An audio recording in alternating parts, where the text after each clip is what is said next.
बुशरा मानेक के देवर भी नून लीग में शामिल हो गए हैं। ये क्या चल रहा है पाकिस्तानी सियासत में? बुशरा मानेका जो है वो सर पकड़ के बैठी है और मैंने सुना है कि वो चिल्ला चिल्ला काट रही है इस वक्त कि आज वहां पे मुर्गियों की खैर नहीं। भाड़ में गया अगर आप लोग समझते हैं कि वोट को इज्जत दो। फिलहाल भुट्टो जो है वो आज ताबड़तोड़ हमले उन्होंने नून लीग के ऊपर शुरू कर दिए। घर बैठ के ड्राइंग रूम के अंदर नताइज तैयार किए गए, लेकिन हम उन लोगों को सरप्राइज देंगे। किसी भी दिन खबर सुनेंगे कि जी बुशरा बेगम को उठा लिया नैब ने और बुशरा बेगम जो है वो गिरफ्तार हो गई। अस्सलाम वालेकुम, आप देख रहे हैं मुबशर लुकमान यूट्यूब चैनल। मेरा नाम मुबशर लुकमान है। कुछ इंपॉर्टेंट खबरें हैं और मैंने कहा आपको मैं बता दूं और आपसे शेयर कर लूं मैं कि सबसे पहले तो ये कि बुशरा मानेका के जो दामाद है ना जी, उन्होंने नून लीग के टिकट के लिए दरखास्त दे दी है। घर को आग लग रही है घर के चिराग से।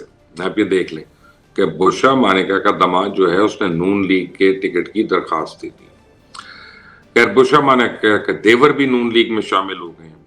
ये क्या चल रहा है पाकिस्तानी सियासत में? बुशरा मानेका जो है वो सर पकड़ के बैठी है और मैंने सुना है कि वो चिल्ला चिल्ला काट रही है इस वक्त। चुड़ैल ने लाके मुझे खबर दी है कि आज वहां पे मुर्गियों की खैर नहीं, क्योंकि पहले मुर्गियों को उनके पंजे काटे जाते हैं, फिर उनके ऊपर कोई दम होता है, ये होता है, पता नहीं वल्लाहुल आलम, जो अजाब सवाब गर्दन रावी, जितने मुंह उतनी बातें। लेकिन यह है कि इस वक्त उनको झटके लगे हुए हैं। असल में जो बुशरा बीबी को एहसास नहीं है कि मानेका खानदान जो है उनकी सियासत बुशरा बीबी से बहुत पहले की है। और आप देखें इनकी सियासत तो कई दहाइयों से चल रही है कि बुशरा बीबी के दामाद जो है हयात मानेका, उन्होंने 2018 का भी इलेक्शन जो है वो नून लीग की टिकट से ही लड़ा था। एमपीए के लिए लड़ा था, हार गए थे, लेकिन लड़ा नून लीग के उससे था। और हयात मानेका के जो वालिद हैं अता मानेका, वो तो नून लीग के वजीर रह चुके हैं और बड़े दासू वजीर थे वो। लेकिन बुशरा बीबी की जो समधन है हयात मानेका, उनकी वालदा भी मुस्लिम लीग की एमपीए रह चुकी है। लेकिन नून लीग बुशरा बीबी के दामाद की बजाय बुशरा बीबी के देवर और खावर मानेका के भाई फर्रुख मानेका को टिकट देने का सोच रही है। नून लीग भी सियासत करने आई है क्योंकि वो इलेक्टेबल्स हैं और पिछली बार पीटीआई के टिकट पे जीत चुकी है। देखें, आपके तलाक हो रही है, सब कुछ हुआ है, लेकिन टिकट किसने लिया, किसका लिया, जाके कहां से लिया, ये सियासत है। अपना इसमें कोई खानदानी इज्जत और ये वो सब गया भाड़ में, ऐसी की तैसी। बहरहाल इमरान भी सोच रहा होगा, आज उसको चौथी बारी नैब ने केस में गिरफ्तार कर लिया और मुझे तो लगता है कि इमरान खान की मुश्किलात में मजीद इजाफा हो रहा है। वो इस तरह से कि पहले तो इमरान खान को तोशाखाना केस में गिरफ्तार किया गया, उसके बाद उनकी गिरफ्तारी जो है साइफर केस में हुई है, फिर 9 मई के केस में भी वो गिरफ्तार हो चुके हैं। अब इसके बाद वहां से गिरफ्तारी हुई और अब इमरान खान के पहले तोशाखाना और अलकादे ट्रस्ट के वारंट्स जारी हुए और इत्तलात के मुताबिक उधर भी गिरफ्तारी हो गई। तो अब जितने इमरान खान पे केसेस हैं और जितनी वो गिरफ्तारियां पड़ रही हैं उसके ऊपर, मुझे इमरान खान की सियासी मुश्किलात में कमी नहीं नजर आ रही, बल्कि मुझे लग रहा है कि अब वो दिन ब दिन और ज्यादा बढ़ेंगी। और इसमें एक नया ट्विस्ट आने वाला है। वो ट्विस्ट क्या है वो भी मैं आपको बताता हूँ कि 2 मिनट ठहर जाए, 2 मिनट में बताता हूँ। इतनी देर में आपको बताता हूँ कि नून लीग ने इलेक्टेबल्स के लिए दरवाजे खोल दिए पूरी तरह। बोलियां लग रही हैं, पेमेंटें हो रही हैं, वादे हो रहे हैं, कोई वजारतें मांग रहा है, कोई वजारत आला मांग रहा है और नून लीग फैसला कर रही है कि उसको बड़ी मेजोरिटी चाहिए। 2/3 अक्सरियत उनको मिल नहीं सकती, लेकिन वो कहते हैं कि सिंपल मेजोरिटी भी उनको मिल जाए तो वो बड़ी है। अब देखते हैं ऐसे हालात में उनको क्या मुमकिन है क्या नहीं। लेकिन बलूचिस्तान में तो नवाज शरीफ का पल्ला भारी है।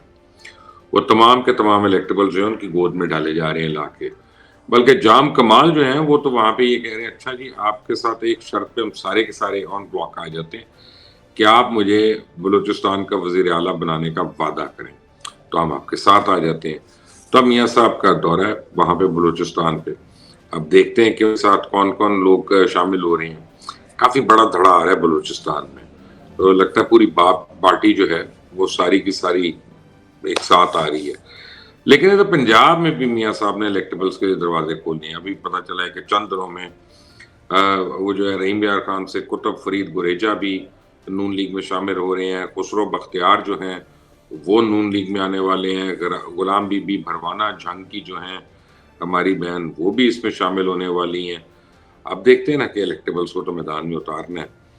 भाड़ में गया अगर आप लोग समझते हैं कि वोट को इज्जत दो, वोट को इज्जत दो या ना दो, भाई हमने मेजॉरिटी चाहिए हमें। पिछली बारी तहरीक इंसाफ के पास कुछ ना कुछ बयानिया तो था, करप्शन के खिलाफ, गवर्नेंस के खिलाफ, और 90 दिन में करप्शन खत्म करने की बात, और फिर $200 बिलियन पाकिस्तान से वापस लाने की बात, फिर 50 लाख घर बनाने की बात, 1 करोड़ नौकरियां देने की बात, IMF को से छुटकारा हासिल करने की बात, ये सब उसके बयानिए के हिस्सा थे। नून लीग के पास अभी बयानिए की कमी है और उनको समझ नहीं आ रहा कि वो कैसे एक ऐसा इफेक्टिव बयानिया बनाए कि जिससे उनकी पार्टी जो है वो खड़ी हो सके। और अभी तक उनको ये एहसास है कि उनसे तहरीक इंसाफ का तोड़ नहीं हुआ।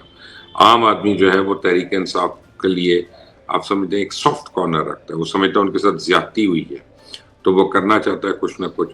तो नवाज शरीफ ने एक 40 रुकनी कमेटी बनाई है, इरफान सिद्दीकी साहब जो हैं वो उस कमेटी के सरबराह हैं। अब ये 40 रुकनी कमेटी जो है ये सर जोड़कर बैठेगी और तोड़ निकालेगी किसी तरह इमरान खान के बयानिए का। इमरान खान का बयानिया है बड़ा इफेक्टिव कि नून भी, पीपल्स पार्टी भी, JUI भी, MQM भी सारे चोर हैं, सिर्फ मुझे इलेक्ट करो, सिर्फ मैं इनसे तुम्हें छुटकारा हासिल करा सकता हूँ और कोई नहीं कर सकता। तो बयानिया तो उनका बड़ा तगड़ा है। और जो लोग तहरीक इंसाफ को सपोर्ट करते हैं वो तमाम पार्टी से यकसर आप समझे नफरत भी करते हैं। बहरहाल नवाज शरीफ जो हैं वो समझते हैं कि अब उनके ऊपर लाडला प्लस की छाप लगी हुई है, किसी तरह उसको दूर करें तो इरफान सिद्दीकी और उनकी कमेटी इसको दूर करने की कोशिश करेगी। मैं राय दूं, मैंने पहले भी कहा था तो इसको नून लीग वालों ने माइंड किया था कि मियाँ साहब अगर पहले आते और आते ही सीधा जेल में चले जाते, 2 महीने जेल में रहते, पूरी मुराद थी उनको वहां पे, और जेल में रहते और वहां से वो इलेक्शन का बयानिया बनाते तो उनकी बड़ी स्ट्रेंथ होती, उनका मॉरली वो बड़ी स्ट्रांग पोजीशन में होते। लेकिन वो आए, जिस तरह को उनको प्रोटोकॉल मिला, जैसा नादरा वाले जो थे वो एयरपोर्ट चले गए, कोर्ट तैयार बैठी थी, कोर्ट ने कहो मियाँ साहब आए हैं, वेलकम वेलकम, और वहां पे नैब के प्रोसिक्यूटर जो तो पहले से पहुंच गए थे बगैर बुलाए, और उनका जी हमारे पास तो केस ही नहीं, हम तो सारे केस वापस दे रहे हैं। तो वो लाडला प्लस की छाप लग गई मियाँ साहब पे। और अब लाडला प्लस की इस मुल्क में जिसके ऊपर छाप लगती है उसके साथ थोड़ी सी नफरत भी लोगों को होती है, थोड़ी सी उनको तकलीफ भी होती है। तो अब इरफान सिद्दीकी के पास बड़ा अपहिल टास्क है कि किस तरह वो और उनकी कमेटी जो है वो इस बात को बावर कराएं लोगों को कि मियाँ साहब ही जरूरत है पाकिस्तान की। बहरहाल बिलावल भुट्टो जो हैं वो आज ताबड़तोड़ हमले उन्होंने नून लीग के ऊपर शुरू कर दिए हैं। वो इसको महंगाई लीग कहते हैं और वो कहते हैं कि इलेक्शन से पहले जो है नताइज तैयार किए जा रहे हैं, घर बैठ के ड्राइंग रूम के अंदर नताइज तैयार किए गए, लेकिन हम उन लोगों को सरप्राइज देंगे। और वज़ीर आज़म जो है वो पीपल्स पार्टी का होगा। वो कहते हैं बड़ा माहौल बनाया गया नवाज शरीफ के लिए बंद कमरों के अंदर, लेकिन सियासत तो खुले मैदान की चीज़ है और अवाम की चीज़ है। और आज भी पाकिस्तानी अवाम जो है वो रोटी कपड़ा और मकान को तरस रही है। तो पीपल्स पार्टी जो जुल्फ़िकार अली भुट्टो वाला नारा था उनका, उसके ऊपर अब वापस आ गए और यही पीपल्स पार्टी का बयानिया होगा। वो कह रहे हैं कि 8 फरवरी को इलेक्शन कराओ तो तुम लोगों को बड़ी हैरानी होनी है। तो जो मैं आपसे पहले बात कर रहा था ना बुशरा बीबी वाली, बुशरा बीबी के लिए प्रॉब्लम्स है। आज उनको नैब में दूसरी बारी पेश होना पड़ा और नैब में पेश होने के बाद पता ये चला कि नैब के हुकाम जो हैं, इन्वेस्टिगेटिव ऑफिसर्स जो हैं, वो उनके जवाबात से मुतमईन नहीं है। अब मुतमईन नहीं है तो इसका मतलब है इमरान खान की आप देखें तीसरी या चौथी गिरफ्तारी आज बढ़ गई। तो अब आप किसी भी दिन खबर सुनेंगे कि जी बुशरा बेगम को उठा लिया नैब ने और बुशरा बेगम जो है वो गिरफ्तार हो गई है, क्योंकि अब उनसे मजीद तफ्तीश जो है वो लाजमी हो गई है। और जिस तरह से उन्होंने फराह गोगी को बाहर जाने में मदद की, जिस तरह से उन्होंने कई कैरेट्स के हीरों की अंगूठियां, जिस तरह से उन्होंने अलकादर ट्रस्ट के यानी उससे उन्होंने जमीनें हथियाई और काफ़ी कुछ किया, जैसा उन्होंने लंदन से आने वाली रकम जो है उसके अंदर अपना हिस्सा रखा, ये सब कुछ जो है ये अब उनके सामने आएगा। सामने तो आएगा बाबर आजम के भी। बाबर आजम के ऊपर अब बड़ी बातें शुरू हो गई हैं। क्रिकेटर्स जो हैं वो ओपनली बोलना शुरू हो गए। जब मैं पहले कहता था तो सारे कहते थे यार क्यों ऐसी बात कर रहे हो, ये है वो है, तो अब तो शाहिद अफरीदी जो खुले आम कहते पे हुए कि जी 4 साल बाबर आजम को मौका दिया, बाबर आजम जो है बहुत ही कमजोर कप्तान निकले। आपको तो ये पहले 1 साल में पता चल जाना चाहिए था और बदल देना चाहिए था। आपने कौमी टीम की साख जो है उसको रेजा कर दिया, पहले एशिया कप में, उसके बाद ये वर्ल्ड कप में, और जिस तरह से हम मार खा के बुरी तरह इस वर्ल्ड कप में فارغ ہوئے ہیں. اللہ ہماری مدد کرے. بہرحال شاہد افریدی کہتے ہیں کہ بابر کو چاہیے کہ وہ پلیئر اچھے ہیں تو وہ سائڈ پہ ہو جائیں کپتانی سے, کسی اور کو کپتانی کرنے دیں. تو شاہد افریدی جو ان کی خواہش ہے کہ ان کے داماد جو ہیں شہنشاہ افریدی وہ یہاں پہ کپتان ہو. لیکن وہ T20 کے تو چان ہیں, لیکن کیا شاہین افریدی 50 اوور میچ کے بھی کپتان ہو سکتے ہیں؟ کیا وہ ٹیسٹ میچ کے بھی کپتان ہو سکتے ہیں؟ یہ بڑا مشکل سوال ہے, اس کا جواب تو فی الحال میرے پاس نہیں ہے. لیکن پاکستان میں کئی جگہوں پہ سب پوزیشنز کے لیے, خاص طور کرکٹ بورڈ کی پوزیشنز کے لیے اب لابنگ شروع ہو گئی ہے. دیکھیں آنے والے دنوں میں کیا ہوتا ہے. اس چینل کو سبسکرائب کریے گا, بیل آئیکن کو پریس کیجیے گا. انٹل دی نیکسٹ ٹائم, اللہ حافظ.